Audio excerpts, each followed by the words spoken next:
Hi there. Today is February 24th, and whew, I have some really cool stuff to share.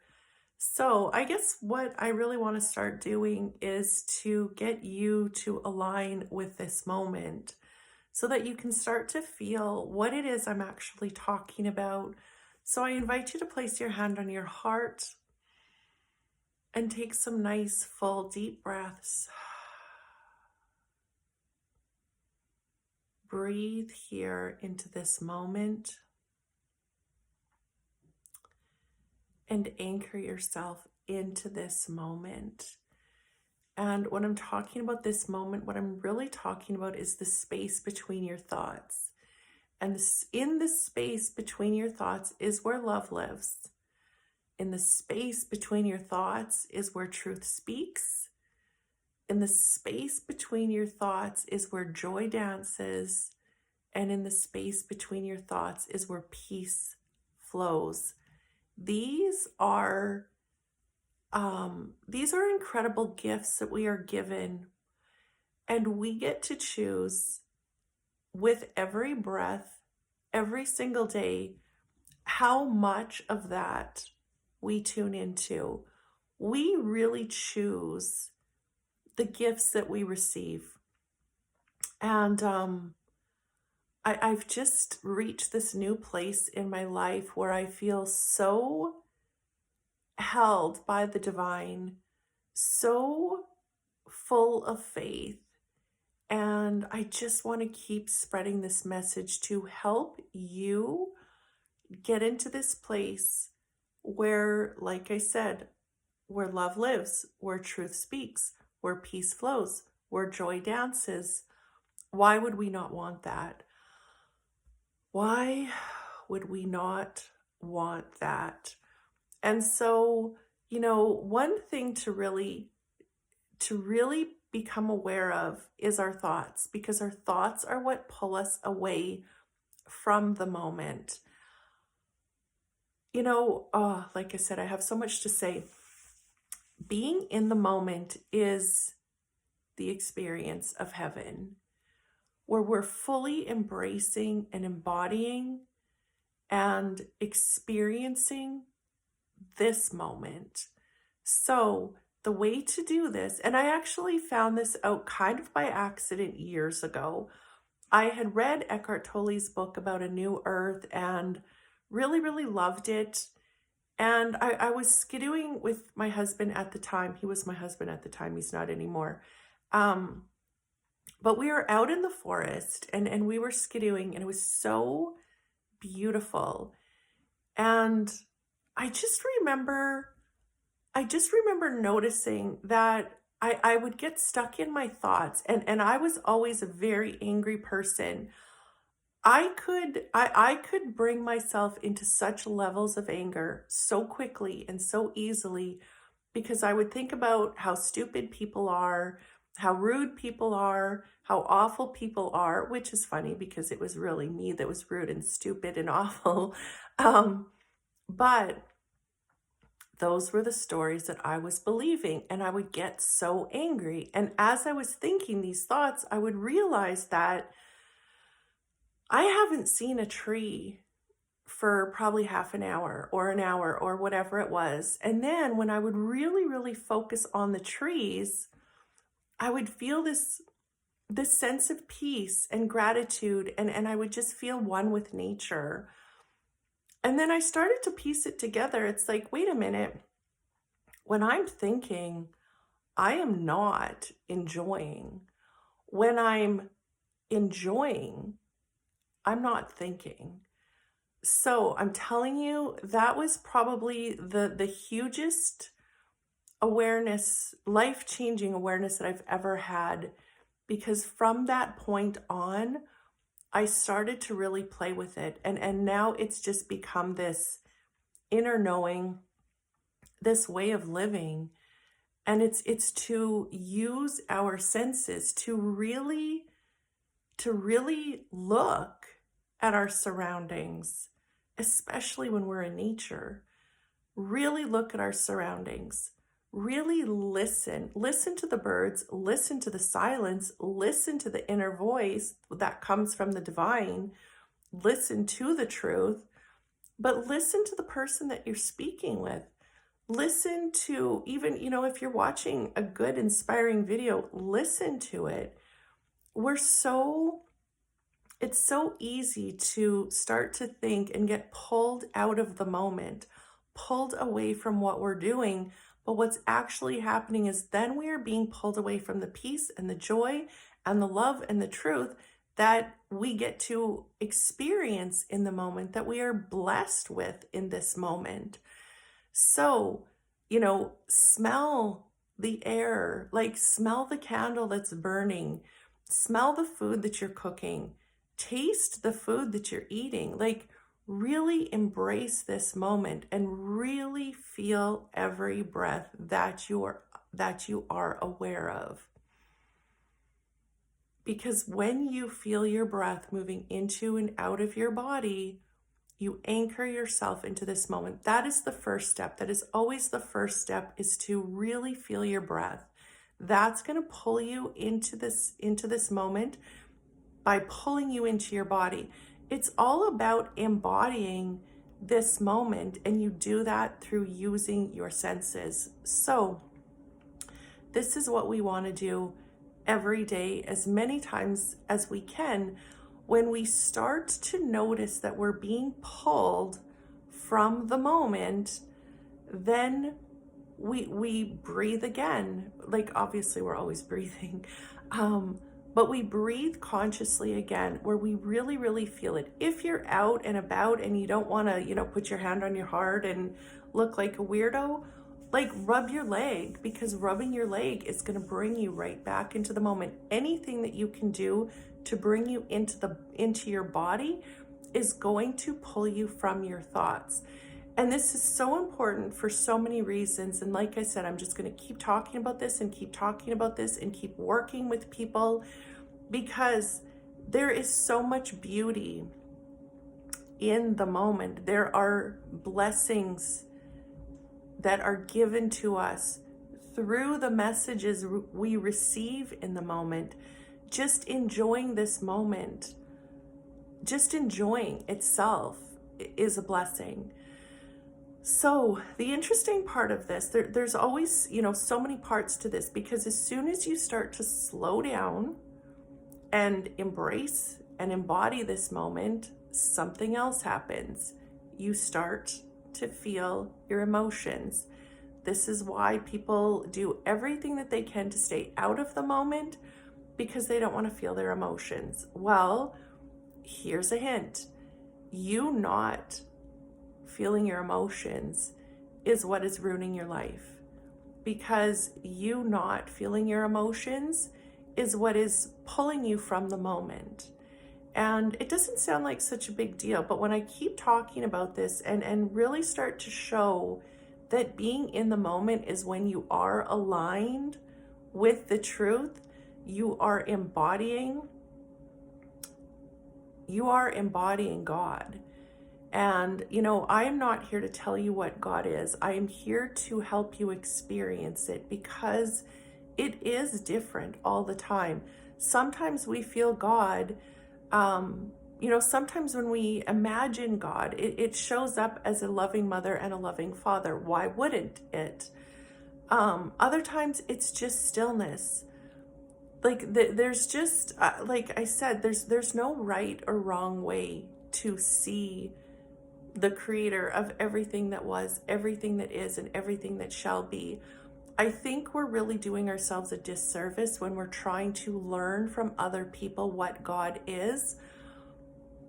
I believe that we need to start to experience it and share our stories, because as we get deeper and deeper and deeper into our hearts, our experience of the divine is going to change. And I'm not going to say much more about that right now, but my point is, our choice in every moment is to align with the divine, or be pulled by our thoughts and believe things that are not true, believe the patterns and the programs that our subconscious mind is trying to make us believe are true. But our subconscious mind was actually programmed by someone else's fears, someone else's lack, and someone else's limit.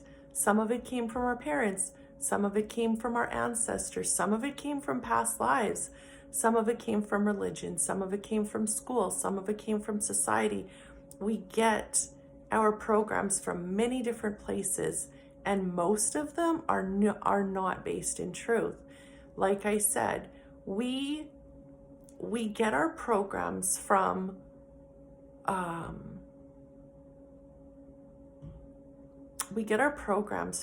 what we felt. So if we feel a strong sense of fear, what we're programmed with is, that was bad, that was wrong, don't do that again, because that can get you hurt, or it can get you neglected, or it can get you abused, or whatever it is. But what if telling the truth when you were a child is what actually got you into trouble? What if playing got you into trouble? You know, we learn these things from how our parents treated themselves, how they treated one another, and how we were treated. And again, it comes generationally, it comes from so many different places. But the point is, it's somebody else's fear, it's somebody else's lack, it's somebody else's limits that have programmed us. So now we're in this place where we've all gone through our shit. And now it's time to heal it. And we heal it by feeling it. We feel the emotions and we notice the thoughts that are generating those emotions, because it's your thoughts that generate your emotions, and your thoughts come from the things that you learned as you were growing up. And usually the things that you learned are going to come from the strongest emotional responses that you had. So if something was very painful, you're going to be programmed very deeply by it. If something happened repetitively, you're going to be programmed very deeply by it. Those things are not true. Most of them. Sometimes it's like a bear chased you and you learned to not get close to bears. Well, that's a good program to have. But like I said, most of them came from, don't play, don't have fun, don't sing, don't dance, don't do what you love for a living, don't spend money, don't appreciate money, be afraid of this, be afraid of that. That's usually where our programs come from. So what our job is now is to really align with truth so that we can discern which programs are healthy and which ones are not, because most of them are not. And that's why I want people to align with love and joy and peace and truth every day, because you start to see and you start to feel what your thoughts are doing. And when you can do that, that's when you start to reprogram them, rewire. But in order to rewire something that is not true, you actually have to see the truth. And like the Bible says, the truth will set you free, but the truth also hurts. And it hurts because when we start to see things that, we were taught growing up, or things that society has taught us, or things that are going on in the world, we're like, what the fuck? So when we start to face it, we get really angry. And that's a healthy thing, as long as you don't get stuck in it. So once you get angry, then you need to get to the space where it makes you sad, because then you cry it out. Like once you get angry, your job is to express it, to speak about it, to write about it, whatever it is, but to get it out so that you know that somebody else's fear, somebody else's lack, somebody else's limits has created this within you. And you've spent all these years believing things that are not true. And like I said, once you start to align with the moment, you start to get this intuitive sense of what is true. And the truth is, we are safe. We are lovable. We are loved. We are abundant. We will be provided for. Like, faith is not the absence of fear. Faith faith is what we do. How am I saying this? I don't think I'm saying this properly. But having faith is not the having the absence of fear. I don't think I'm so butchering this anyway. But having faith is us knowing what to do with the fear when it shows up.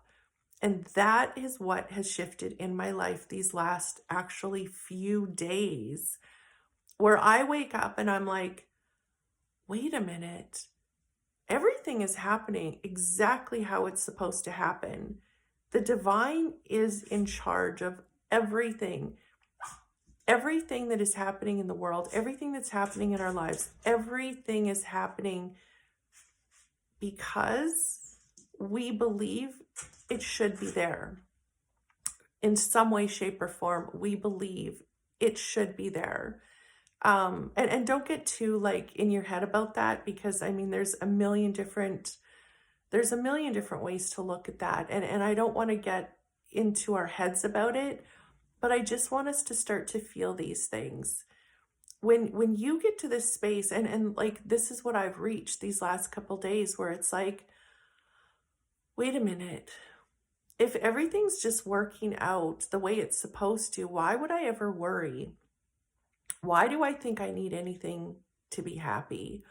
Why am I worried about the past? Because the past is what brought me here. Why would I, focus my attention on things going on in the world and people that are, whatever it is? Why would I focus on that? Why would I focus on pleasing other people or blaming other people or saving other people? Why would I not just be here in this moment, fucking enjoying this day? And this is where I'm shifting to, because I've been the person who woke up with extreme fucking fear for years. And every year, I would say, or every few years, it gets better and it gets better and it gets better. But I'm telling you, I had the most severe mental health disorders growing up. It really started to show itself when I graduated from high school. My sister had a really bad cancer at the end of my grade 12. And it was really difficult for us. Like, she had stage 3C Hodgkin's disease. And she survived. And it was a miracle that she survived, because she was so sick and she went through so much. And I don't know if that's what it was, but something triggered within me. And it seems like when I finished high school, I really had a hard time with my mental health. I had severe depression, severe anxiety. I was always dabbling with like ways to take my own life. There was just a whole lot that I went through. And when I did finally get to a therapist, she did EMDR and she was a wonderful woman. But when I took my intake questionnaire, you have to like answer all of these questions, like pages and pages of questions. And she told me in her 35-year career, she had never seen anybody that with thoughts that were so, she didn't use the word crazy, but that's basically what she was saying. Thoughts that were so out of alignment, basically. Oddly enough, that actually gave me some hope that maybe there was some help for me, that she could help me, because I was just so out there and she knew what was causing my problems. And she did help. Everything that I've done through the years has helped me. But I would say that, everything that I find, everything that I do, everything that I commit to helps me become happier. And the reason it helps me become happier is because I'm not thinking those thoughts anymore. But like I said, there's like layers and layers of this, right? Our subconscious mind has so many programs within it. And our job on earth, I believe, is to really notice what those thoughts are, because that is what's generating our emotions.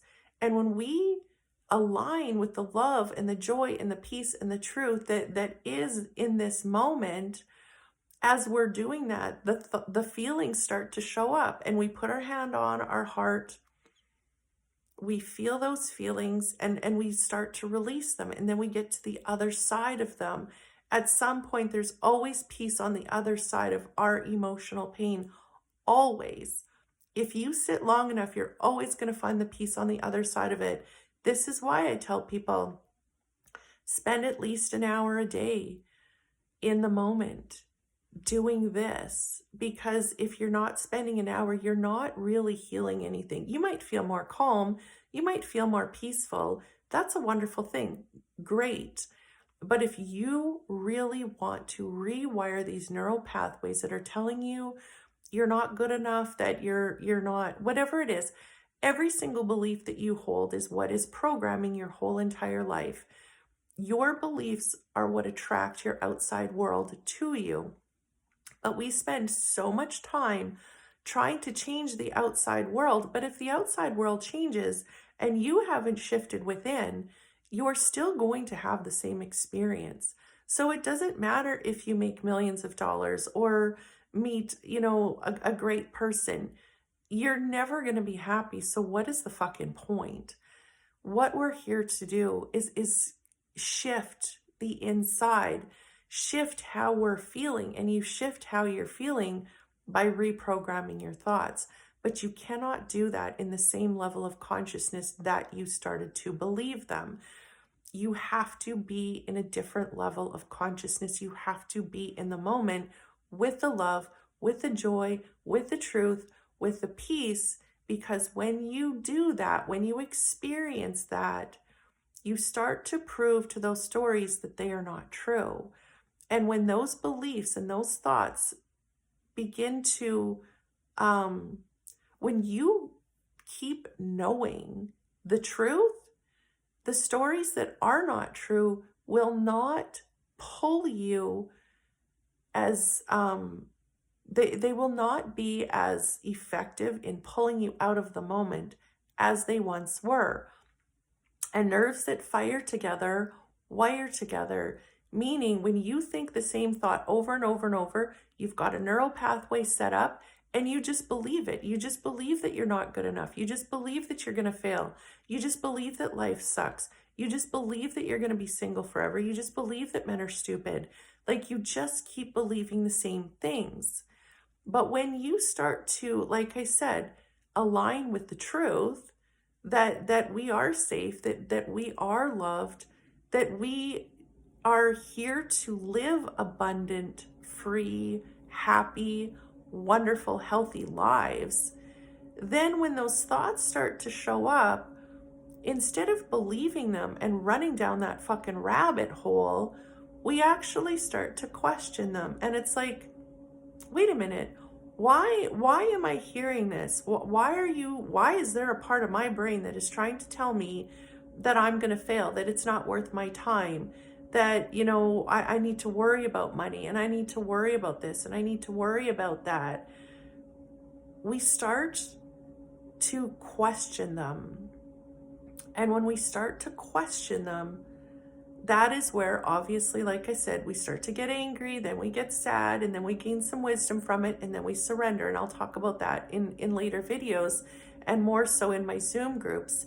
But when we start to question them, they don't have that power over us anymore, and we don't believe them. We don't engage with them. And eventually it's like, well, she's not fucking believing me. I might as well just go away.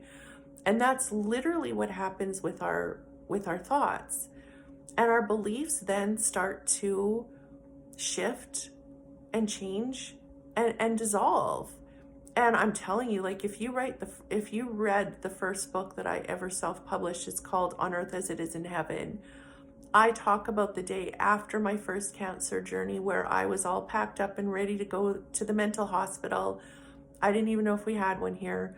But I didn't think that I could save myself from taking my own life, because because of those voices, because of the things that I was believing. And I write very openly and honestly what those voices were telling me, that I was a fucking failure, that I was a horrible mom, that I was a terrible person, my kids were better off with me dead, that the world was better off with me dead. And it was these voices tempting me to kill myself.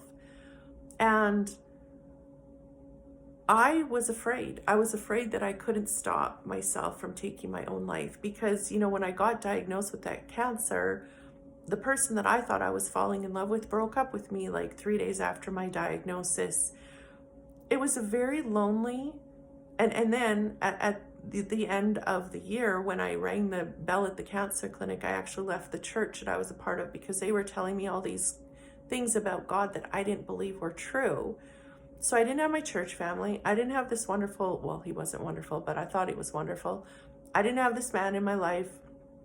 When you finish your treatments, you're set free. No more doctors checking on you. No more nurses checking on you. Your family goes back to normal. My grandma had fallen and hurt herself, so my mom was taking care of her. It was like, holy fuck, what the fuck do I do here? And I couldn't stop these voices from, like I said, tempting me to take my own life. And I cried and I cried and I cried and I cried. And I sat on the couch feeling like the biggest fucking failure, the biggest loser on the planet. Because who the fuck, I didn't know what it meant. What happens when you go to a mental hospital? Like I said, I didn't even know if we had one, but what do? They drug you up. I don't know what they do. I don't know what they do. I don't know what that meant. I thought it probably meant that I would lose my kids forever, because I thought that it meant that I wasn't fit to be a parent. And that was the scariest and saddest thing that I could ever imagine, is being so mentally and emotionally fucked up that I wasn't even fit to look after my own kids. And as I was crying and crying and crying because I was so sad about the fact that I was probably going to lose my kids, there was a voice that spoke up, and the little voice said, "There's another way." And as soon as that voice spoke, I knew what it was talking about. And I knew that it meant that it was time to do my fucking work. And so I did. Instead of driving to a mental hospital, I went to another city and I stayed in one of my favorite hotels. And every single morning, I woke up and I meditated for at least an hour. I felt my emotions. I listened to my thoughts. I listened to the audiobook Conversations with God, which was an incredible thing for me to read after going to church and learning and hearing things I didn't agree with. Every morning, it was like minus 50 at that time. It was the coldest time I ever remember in Saskatchewan. I got up, started my van, went to the riverbank, and spent time outside every single day. Listened to music, journaled. I started making videos. It was like I just committed that I was going to do everything I could possibly do to save my life and to be a mom for my kids. And so through the years, I've continued this. I've been meditating for at least an hour a day since 2016. I just keep listening. I just keep listening in the moment to the divine. I just keep doing as much work as I possibly can. It is my full-time job right now to heal as much of my beliefs as I possibly can. And this is why I feel like it's time for me to share this message with the world, because I have come so far and I feel so free, and I have so much faith that life is here for us, that it is working for us, that I want to scream this from the mountaintop. I want thousands and millions of people to start to tune into the moment and really experience the truth, not what other people are telling us to believe about God. Some of it's true, but most of it isn't. Like, most of it isn't. If somebody's teaching you about God, you are not experiencing it. So, why would you want to? That's like learning about how good watermelon tastes. Why would I want to learn how good watermelon tastes from other people? I want to bite the fuck into that and really taste it for myself. That's what I'm here to do with you every day is talk about this, talk about how our thoughts pull us out of the moment and why we want to get back into the moment. And like I said, and I keep butchering it, but faith is not the absence of fear. Faith is knowing what to do with it. And so every time you feel an emotion other than love and joy and peace and truth, you're being pulled. You are being pulled. And in the Bible, they call it the snake. It's not the snake. It's not a devil. It's not demons. It's not evil. It's not even bad or wrong. It's a part of you. It's what you learned to be true. And you learned it from, like I said, your ancestors, from your parents, from religions, from society. We've learned it from other people's lack, other people's limits, other people's fears. And when we start to believe those thoughts, at first we feel some doubt, like doubt starts to creep in. Then it turns to anxiety. And then it turns to like fear and worry and dread and sadness and loneliness and all of these things.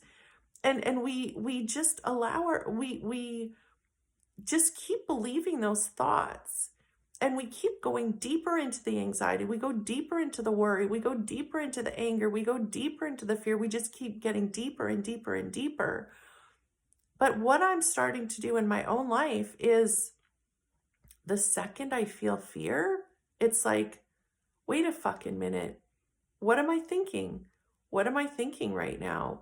And I feel the fear and I question the thoughts and I'm like, well, that's not true. That's not true. What is true is everything's working out for me. Everything's working out in the world the way it's supposed to.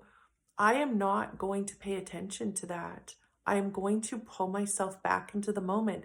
And that is what I do now is I just keep pulling myself back and pulling myself back. And then what happens is those are the neural pathways that get wired.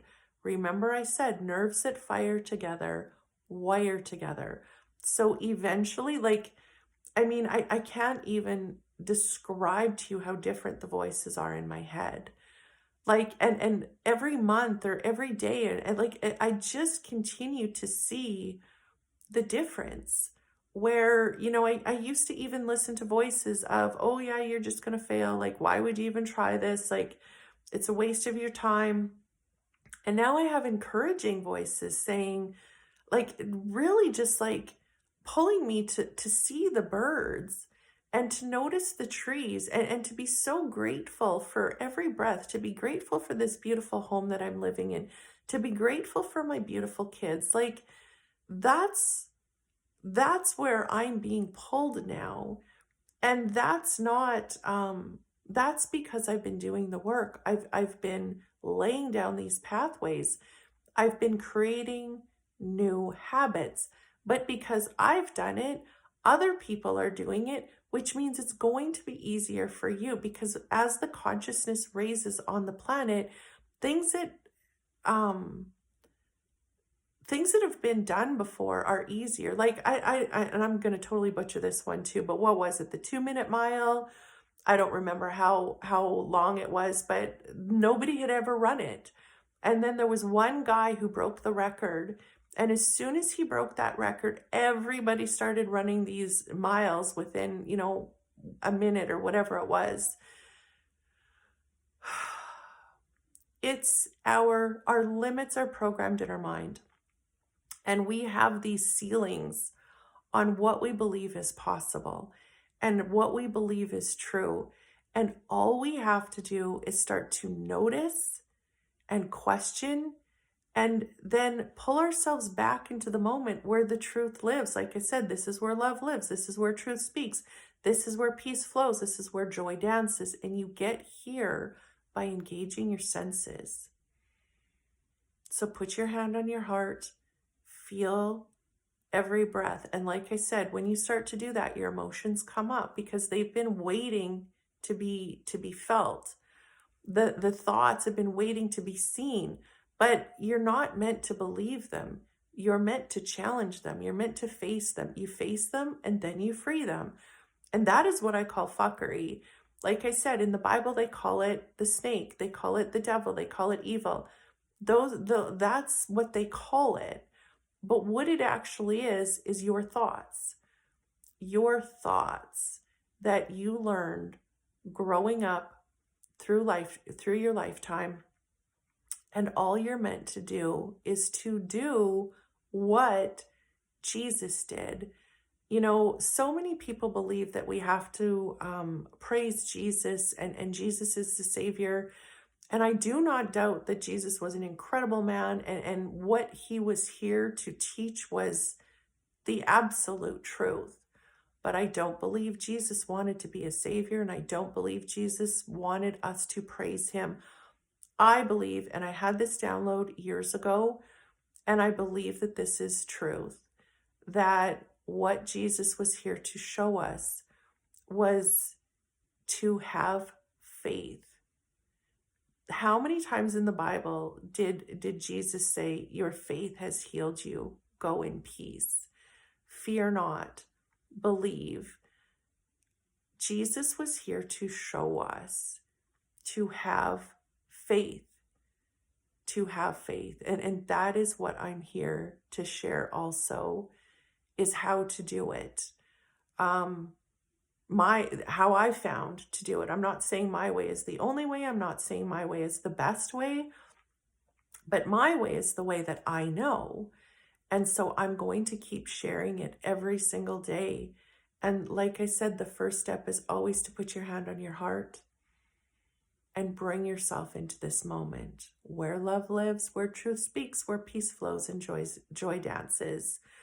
So I'm actually going to do a Spirit Speak session now, because that's another way that I know how to work through our patterns and our thoughts and our beliefs in order to set ourselves free and start to reprogram. So that's going to be part 2. Thanks for listening. I'm going to keep talking about this every day. I'm just really excited. I feel like God is using me to bring people to them. I see it as a mother and a father. You don't have to, but that is how I see the divine. I believe that they are using me to bring people to them so you can find your version of God, whatever that is, so you can find peace and love and joy and truth. That is what God is to me. So I thank you. I will talk to you tomorrow.